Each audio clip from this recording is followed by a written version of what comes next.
Hai, di sini Rilsa, teman baik kamu kembali lagi. Hai teman-teman, apa kabarnya nih? Aku doakan teman-teman semua sehat, sukses, dan dilimpahkan rezeki. Amin ya rabbal alamin. Nah, mungkin aku kembali di awal dalam bentuk podcast. Sebenarnya sih ini atas panggilan diri di akhir tahun. Yang baru aku mager. Sebenarnya aku sih pengen berbuat ini dikarenakan banyak status-status galau aku lihat gitu ya dari story-story mahasiswaku yang terutama gitu ya. Jadinya aku kayak pengen bergerak tapi waktunya aja yang belum tepat. Dan sekarang maybe aku harus memaksakan, aku gak tahu sampai kapan aku bisa bersuara gitu ya. Karena kita nggak tahu ya sampai kapan kita hidup dan apa yang kita udah beri kepada dunia gitu ya. Elah panjangnya. Nah, sebenarnya banyak sih yang ingin aku bahas, tapi kali ini aku ingin membahas tentang orang tua. Kemarin ya sempat sedih sih mengikuti pelatihan yang judulnya sebenarnya bukan tentang orang tua sih, tapi aku mengambil garis besarnya aja, yaitu orang tua kita nih sama nih seperti kita. Mereka dibesarkan dengan orang tuanya. Mereka mungkin dididik dengan ketidaksukaan mereka kali. Dulu nih ya, aku selalu berpikir selalu menjadi korban atas perbuatan yang aku alami gitu ya. Jadi nih kalau kita merasa seperti korban gitu, korban maksud dalam hal kategori ini adalah seperti misal nih ya, kok orang tua aku lebih sayang sama adik aku gitu ya. Loh, kok orang tua aku lebih peduli sama kakak, aku kayak gak dipeduliin. Nah, ini sangat-sangat luar biasa ketika kita merasakan seperti ini. Dan ini aku sebut kita merasa menjadi seperti korban gitu ya. Nah, kemungkinan orang tua kita nih ya adalah cerminan dari orang tuanya atau kakek dan nenek kita gitu ya. Nah, begitu terus menerus. Jika orang tua kamu nih ya berbuat tidak seperti yang semanis ibu atau bapak orang lain gitu ya. Nah, apakah kita pantas menghakiminya? Nah, begitu juga yang mereka rasakan ketika mereka kecil. Jadi yang dipikirkan orang tua kita gitu ya, ini adalah terbaik untuk kita. Gak perlulah anak itu dimanja-manjain karena mereka juga dapat didikan yang seperti itu. Jadi tugas kita sebagai seorang anak gitu ya coba untuk mengerti orang tua kita dan memaafkan mereka. Kenapa kita perlu memaafkan mereka? Karena ini berdampak besar untuk diri kita sendiri. Nah, aku kembali lagi, ini akan berdampak atas laki-laki, keberuntungan gitu ya. Nah, ini banyak nih ya kebenaran yang kita ambil melalui apa yang kita lihat dan pelajarin tanpa kita mengetahui nih atas luka sebenarnya yang orang tua kita alami. Orang tua kita nih tidak mengerti apa yang terbaik untuk kita. Yang orang tua kita ketahui nih ya adalah apapun yang mereka lakukan sudah terbaik untuk kehidupan kita. Nah, aku nih ya sering sekali mendengar kata-kata orang tua toksik. Dan aku pernah juga kok melontarkan hal ini. Ya, aku paham kalian sama seperti aku gitu ya. Kita tidak mengetahui apa-apa gitu ya. Jadi ada sebuah kisah nih ya dari seorang ibu. Ibu yang bercerita dengan anaknya bahwasanya kehidupan dia dahulu sangat-sangat menyedihkan gitu ya. Dia ditinggalkan oleh ibunya karena ibunya menikah lagi dan lebih mencintai ayah tirinya. Sehingga dia harus hidup bersama neneknya yang kehidupannya yang pas-pasan gitu ya. Nah, bibir seorang ibu ini ya selalu mengucapkan dia tidak akan melakukan hal yang serupa. Dia akan selalu mengayomi anak-anaknya sampai anaknya tumbuh besar, tumbuh dewasa gitu ya.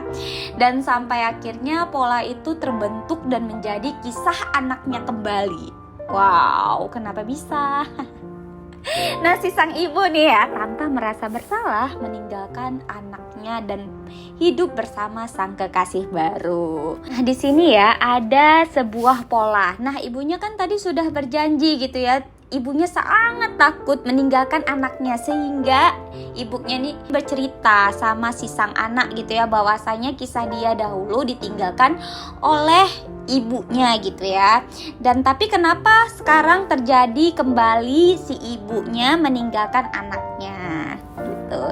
Dan dia sudah mengalami kisah itu, dia tidak ingin anaknya merasakan hal yang seperti yang dia rasakan. Nah, sebenarnya ini adalah sebuah pola.